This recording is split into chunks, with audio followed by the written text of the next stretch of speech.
الحمد للہ وکفا وسلام علی عبادہ الذین اصطفا اما بعد عن النبی صلی اللہ علیہ وسلم انہ قال استنزہوا عن البول فإن عامة عذاب القبر منه أو كما قال عليه الصلاة والسلام وصدق رسوله النبي الأمي الكريم اللهم صل على سيدنا محمد وعلى آل سيدنا محمد وبارك وسلم۔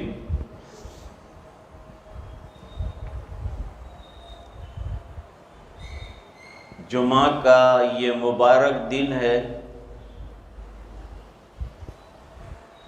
اور ہمیں اہتمام کرنا چاہیے جمعہ میں جلد سے جلد آنے کا۔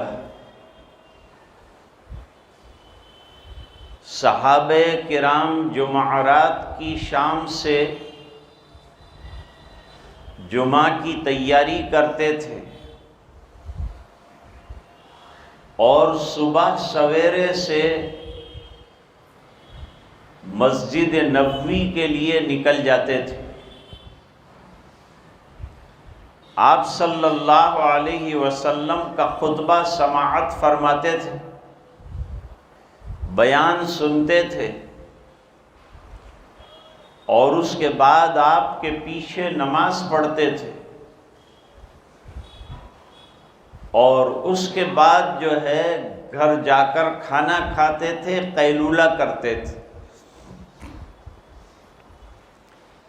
یہ صحابہ کرام کا دستور رہا۔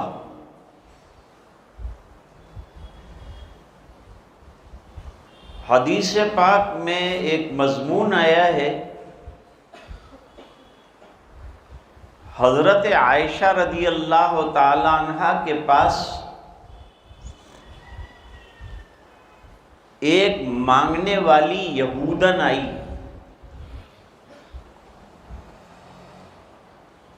اور حضرت عائشہ رضی اللہ تعالی عنہ کے پاس جو کچھ تھا وہ انہوں نے نکال کر دے دیا۔ یہ حضرات جمع نہیں کرتے تھے، جو ہوتا تھا دے دیتے تھے، تو دے دیا۔ اس یہودن نے ایک دعا کی، اس نے دعا میں کہا کہ اللہ تعالیٰ تیری عذاب قبر سے حفاظت فرمائے۔ یہ مضمون پہلی مرتبہ حضرت عائشہ رضی اللہ تعالی عنہا نے سنا تو تعجب ہوا کہ کیا قبر میں بھی گرفت ہوتی ہے، قبر میں بھی عذاب ہوتا ہے؟ جب حضور پاک صلی اللہ علیہ وسلم تشریف لائے تو یہ مسئلہ حضرت عائشہ رضی اللہ تعالی عنہا نے حضور کے سامنے رکھا۔ آپ نے فرمایا واقعی قبر میں عذاب ہوتا ہے۔ قبر آدمی کے آنکھ بند ہو جانے کے بعد جو زندگی شروع ہوتی ہے اس کو قبر کہتے ہیں، جس کو دوسری زبان میں برزخ کہتے ہیں۔ محشر سے پہلے برزخ ہے، برزخ کے بعد محشر ہے، محشر کے بعد فیصلے ہیں، فیصلے کے بعد جنت اور جہنم ہے۔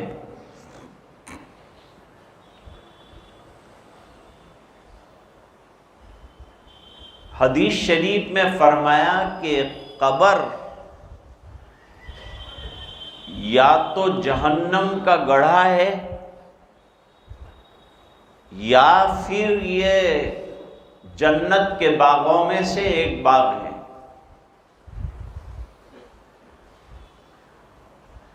بد کرداروں کے لیے قبر کا تنگ ہو جانا حدیث سے ثابت ہے۔ اتنی تنگ ہو جاتی ہے قبر، اور متکبرین کے لیے اتنی سکڑ جاتی ہے کہ پسلیاں ایک دوسرے میں مل جاتی ہیں۔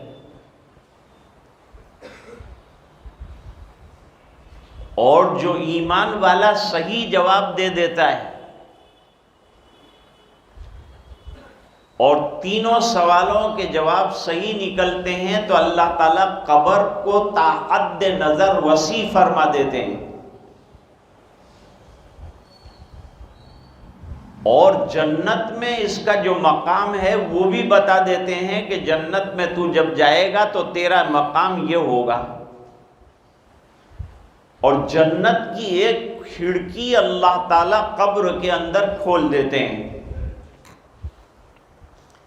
اور قبر کو تا حد نظر وسیع فرما دیتے ہیں۔ اہل سنت والجماعت کا عقیدہ ہے کہ قبر میں نعمتیں بھی ہیں، قبر میں عذاب بھی ہے۔ حضرت عائشہ رضی اللہ تعالی عنہا سے حضور نے فرمایا، وہ یہوداً سچی بات کہہ گئی، عذاب قبر ہوتا ہے۔ اور پھر ہر نماز کے بعد حضور پاک صلی اللہ علیہ وسلم نے معمول بنا لیا کہ عذاب قبر سے پناہ مانگتے تھے۔ اللہم انی اعوذ بک من عذاب القبر،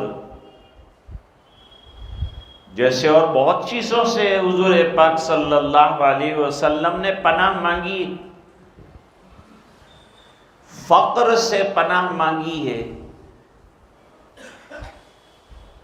اور قرضے کے بوجھ سے پناہ مانگی ہے، اور بخل سے پناہ مانگی ہے، اور کسل سے پناہ مانگی۔ اسی طرح عذاب قبر سے بھی حضور پاک صلی اللہ علیہ وسلم نے پناہ مانگی۔ تو اہل سنت والجماعت کا عقیدہ ہے کہ اچھے اعمال والے کے لیے دو فرشتے قبر کے اندر آئیں گے اور اس کو بٹھائیں گے اور اس سے سوالات کریں گے۔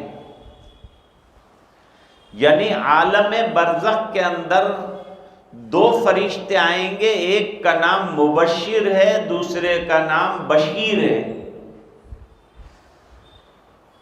یہ بڑی اچھی شکل میں اور بڑی پیاری صورت میں آئیں گے،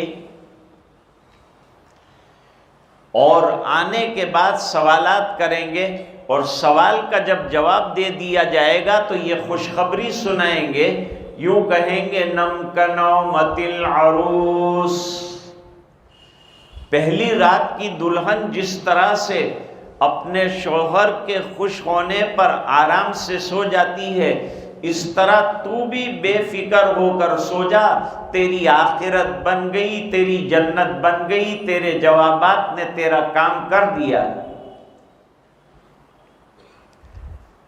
بلکہ حدیث شریف میں تو یہاں تک آتا ہے کہ حضور پاک صلی اللہ علیہ وسلم کا چہرہ انور بھی قبر کے اندر دکھایا جائے گا، اور ملائکہ پوچھیں گے کہ ان کو پہچانتے ہو؟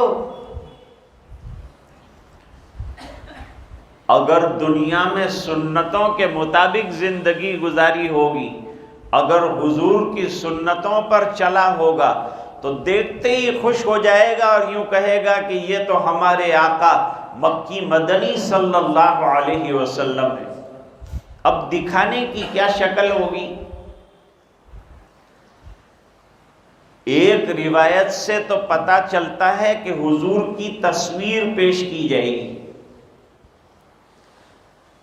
اور پوچھا جائے گا کہ اس شخصیت کو پہچانتے ہو؟ دوسرا قول یہ ہے کہ حضور خود بنفس نفیس مسلمان کی قبر میں تشریف لائیں گے اور فرشتے پوچھیں گے کہ ان بزرگ کو پہچانتے ہو؟ تو ایمان والا کہے گا جی پہچانتا ہوں، یہ میرے نبی ہیں۔ اور تیسرا قول یہ ہے کہ صاحب قبر سے لے کر مدینہ منورہ تک جتنے قلابے ہیں وہ ہٹا دیے جائیں گے اور حضور کو روضہ اطہر کے اندر زندہ بتایا جائے گا اور پوچھا جائے گا کہ بتاؤ یہ صاحب کون ہے؟ تو ایمان والا خوشی سے مچل جائے گا اور حضور کا نام لے گا، اس کا بیڑا پار ہو جائے گا۔ میں نے ایک مضمون رامپورہ کی مسجد میں ایک دفعہ بیان کیا تھا، اس میں مجھے ذرا خلجان رہا تھا۔ وہ مضمون میں نے آدھا بیان کیا تھا، میں نے سوچا شاید لوگوں کو غلط فہمی نہ ہو جائے۔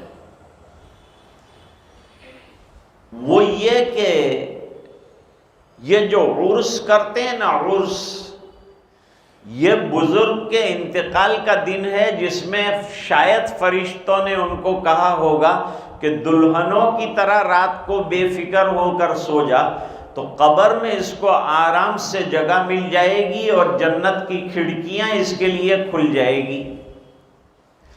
یہ عرس کا دن وہ ہے۔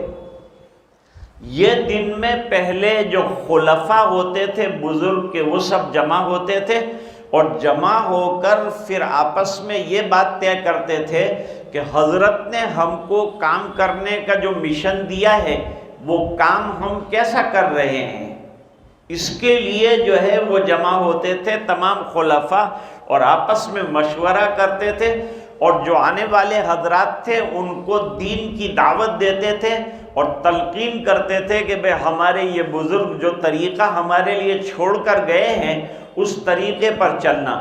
لیکن اس روز عورتوں کا میلہ ٹھیلا بہت زیادہ ہو جاتا ہے عرسوں کے اندر۔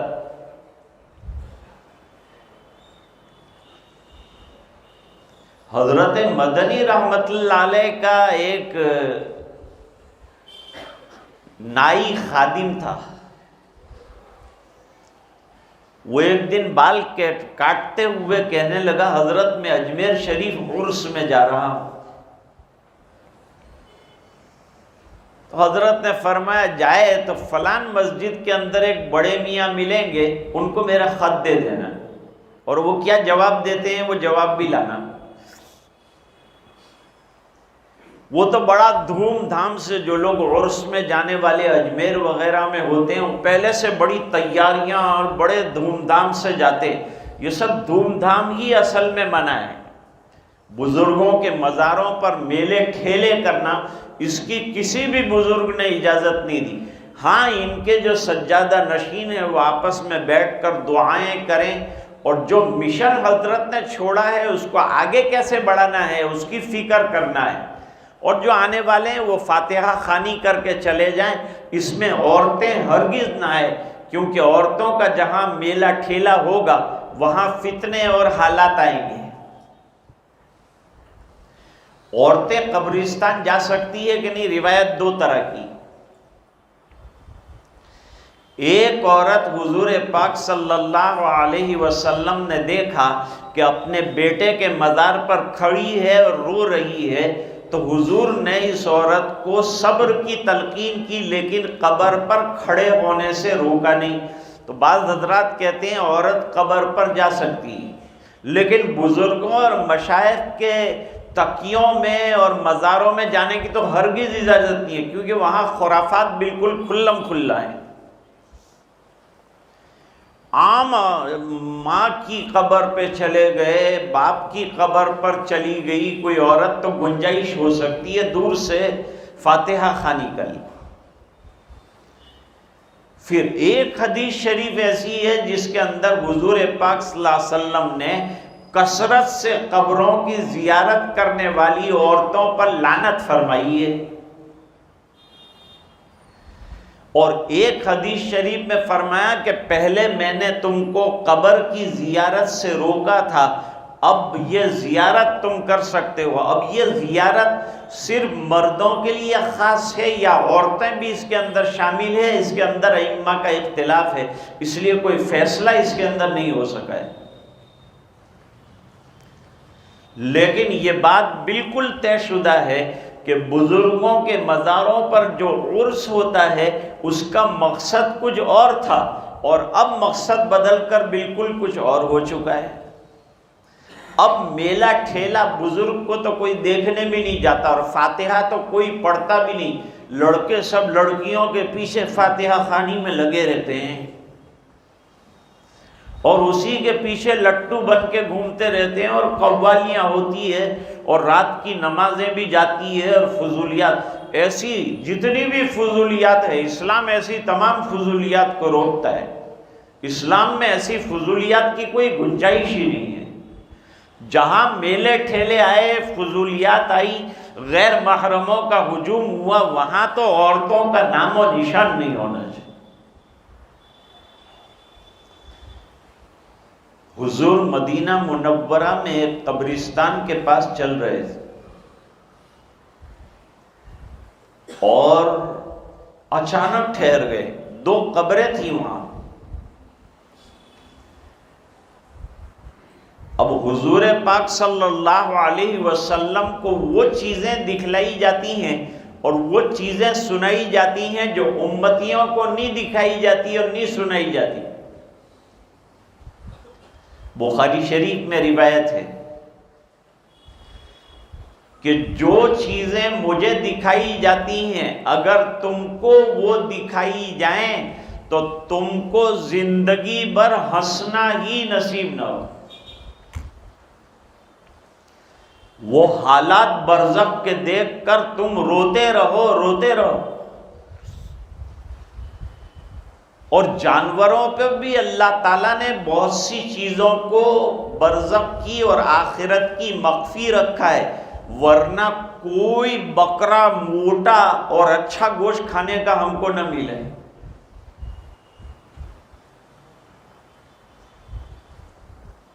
حضرت جبریل علیہ السلام حضرت عائشہ رضی اللہ تعالیٰ عنہا کے یہاں آئے اور آ کر کے حضرت عائشہ کو سلام کیا۔ حضرت عائشہ تو سن نہیں رہی ہیں، حضور سن رہے ہیں۔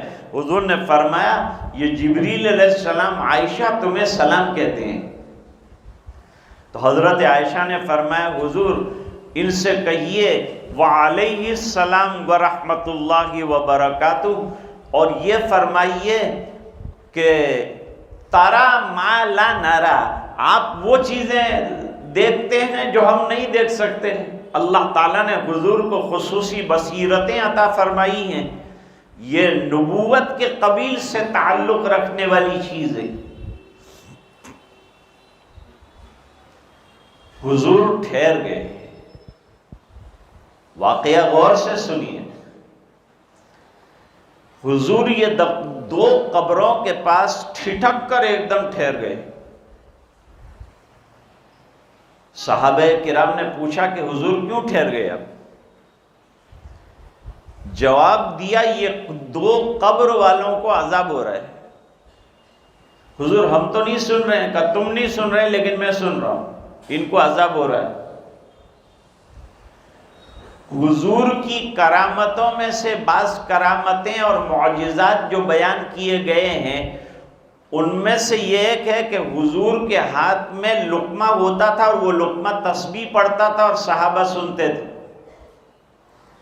حضرت عثمان کہتے ہیں کھانے کے اندر ہم لوگ بیٹھے ہوئے تھے، حضور نے ایک لقمہ اٹھایا، وہ لقمے کے اندر سے تسبیح کی آواز آ رہی تھی، اور حضور کی برکت سے تمام جتنے بیٹھے ہوئے لوگ ہیں کھانے کے اندر وہ سب وہ تسبیح کو سن رہے تھے۔ اب ہم کو پتہ نہیں چلتا، وہ تو حضور کی برکت سے ان حضرات کو پتہ چلا۔ ایک حدیث شریف میں ہے کہ حضور نے فرمایا صلی اللہ تعالی علیہ وسلم کہ مکے میں ایک پتھر نبوت کے میرے زمانے میں مجھے سلام کیا کرتا تھا، میں ہر اس پتھر کو جانتا ہوں جو مجھے سلام کیا کرتا تھا، یہ پتھر سلام کرتا تھا، یہ پتھر سلام کرتا تھا، یہ پتھر سلام کرتا تھا۔ حضور کا اعجاز کتنا بڑا ہے اور مرتبہ کتنا بڑا ہے، یہ غور فرمائیے۔ تو آپ صلی اللہ علیہ وسلم نے فرمایا یہ دونوں قبر والوں کو عذاب ہو رہا ہے۔ حضور کیا ان کی غلطی رہی، کیا ان کا گناہ رہا، کیا معصیت رہی کہ اس کی وجہ سے عذاب قبر ہو رہا ہے؟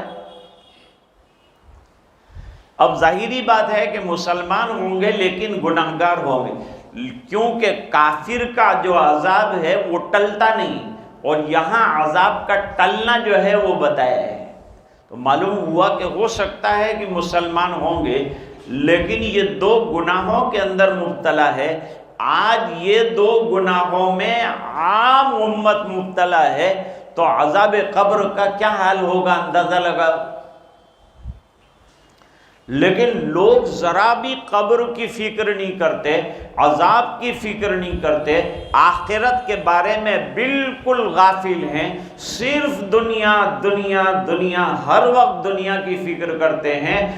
سوچتے نہیں ہیں کہ ایک دن یہ دنیا چھوٹ جائے گی۔ جنازے اٹھتے ہوئے جوانوں کے دیکھ رہے ہیں ہم، اس کے باوجود جو ہے ہماری غفلت ختم نہیں ہوتی۔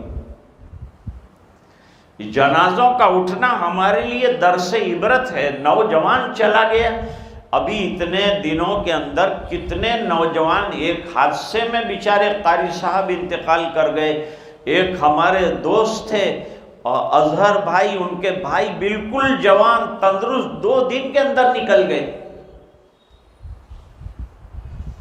تو خیر عرض کر رہا تھا کہ یہ دونوں کو عذاب ہو رہا ہے، اور کبھی آدمی اعمال کرتا ہے اور گناہ کرتا ہے اور گناہ کو ہلکا سمجھتا ہے، اسے خیال نہیں رہتا کہ میں اتنا خطرناک گناہ کر رہا ہوں، لیکن وہ قبر کے اعتبار سے بڑا سخت گناہ ہوتا ہے، ہم اس کو ہلکا سمجھ لیتے ہیں۔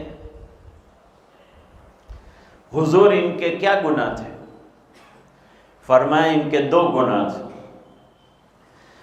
ایک قبر والے کو تو عذاب ہو رہا ہے پیشاب کے چھینٹوں سے نہ بچنے کی وجہ سے۔ آج کل جو پینٹیں پہنی جاتی ہیں اس کے اندر بیٹھ کر تو پیشاب کرنے کا معاملہ مشکل ہے، عورتوں کا اس سے بھی زیادہ مشکل ہے، وہ تو جھک بھی نہیں سکتی، اتنی ٹائٹ جو ہے پینٹیں پہنتی ہیں، اور مرد بھی اتنا ٹائٹ لباس پہنتے ہیں کہ نماز میں 2 زانو بیٹھنا ان کے لیے مشکل ہو جاتا ہے۔ تو پیشاب کھڑے کھڑے کریں گے، اور جب پیشاب کھڑے کھڑے کریں گے تو چھینٹوں کا خطرہ بڑھ جائے گا، کیونکہ اطراف میں جو چھینٹے پیشاب کے گریں گے ہو سکتا ہے کہ وہ پیجامے کے اوپر بھی گرے، اسی سے بچنا ہے۔ اب یہ دور اتنا خطرناک ہو گیا کہ ایک ڈاکٹر نے رائے دی ہے کہ گائے کا گوبر ڈائریکٹ کھایا جائے۔ پیشاب کو تو چھوڑو، پیشاب تو بہت دور کی بات ہے، وہ تو بہت پوتر ہے، اور پتنجلی کی جتنی پروڈکٹ ہے ان تمام پروڈکٹ کے اندر انہوں نے طے کر دیا ہے کہ ہم جو ہے لازمی طور پر گائے کا پیشاب ڈالیں گے، چاہے کتنی بھی بہترین دوا کیوں نہ بنائی ہو، لیکن اس کے اندر پیشاب کا عنصر شامل ہونا لازم ہے، یعنی گائے کا پیشاب اس کے اندر ہم شامل کرتے ہیں۔ حالانکہ یہ خود بیمار ہوا تو فرانس گیا اور وہاں جا کے علاج کروایا، وہاں کون سے گائے کے پیشاب کے انجیکشن دیے اس کو۔ لیکن یہ جو پروڈکٹ بناتا ہے اس کے اندر ہم کو احتیاط کرنا چاہیے، نہیں استعمال کرنا چاہیے۔ دوسرے ہمارے ہمدرد کے ہیں اور یونانی طب کے علاج ہیں اور ہومیوپیتھک علاج ہیں اور ایلوپیتھک علاج ہیں، اس کے اندر یہ پیشاب کا کوئی تصور نہیں ہے، وہ علاج کرنا چاہیے۔ جب ہم کو معلوم ہو جائے کہ اس کے اندر پیشاب کے قطرے ڈالے گئے ہیں تو استعمال جائز نہیں ہے۔ بالارادہ جو ہے جانور کا پیشاب پینا یہ حرام ہے۔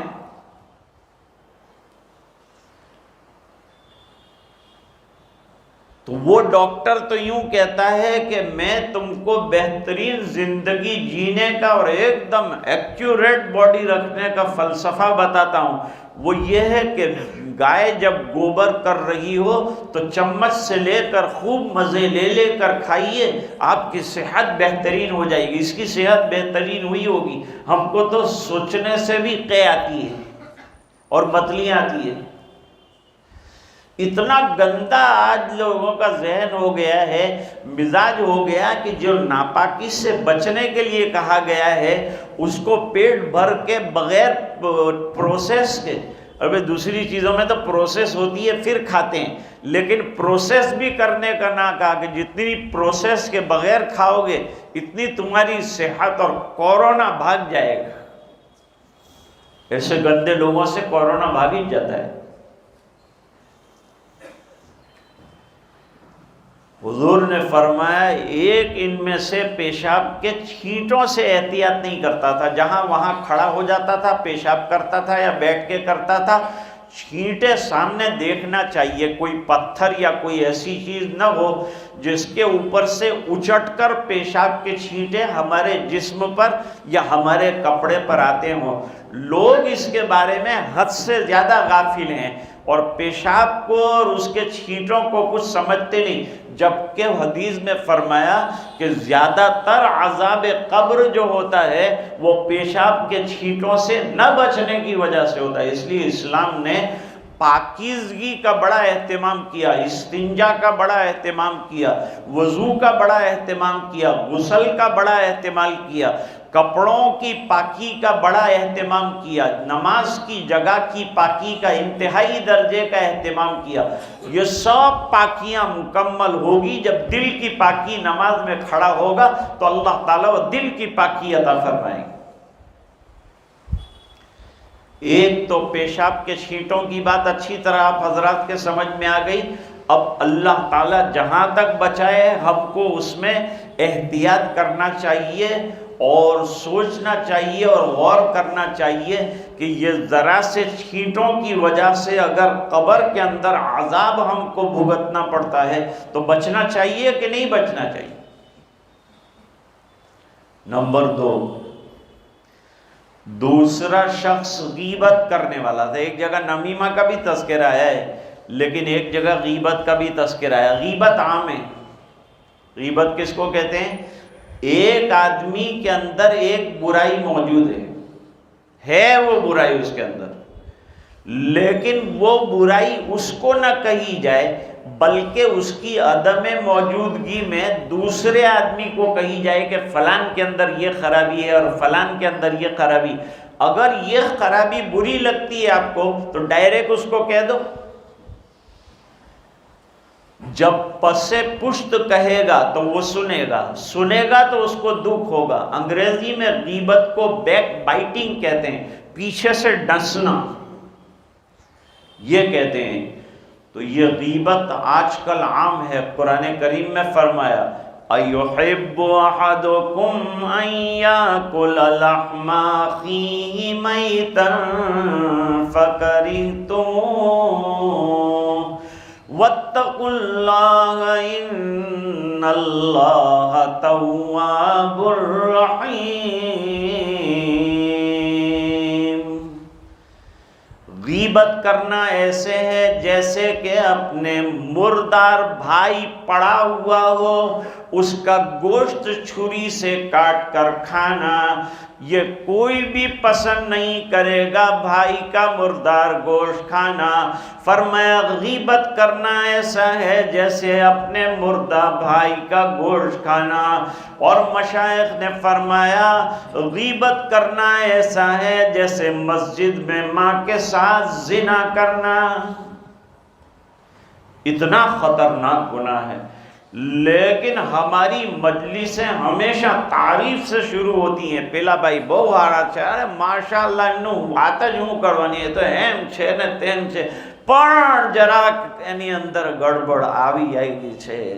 تو وہ پڑھ جو آتا ہے نا، پڑھ اور لیکن جو آتا ہے وہاں سے غیبت شروع ہو جاتی ہے۔ تو شیطان بڑا چالاک ہے، شیطان بڑا ہوشیار ہے، تعریف سے شروع کراتا ہے اور بیچ میں لے جا کے غیبت کے اندر ڈال دیتا ہے۔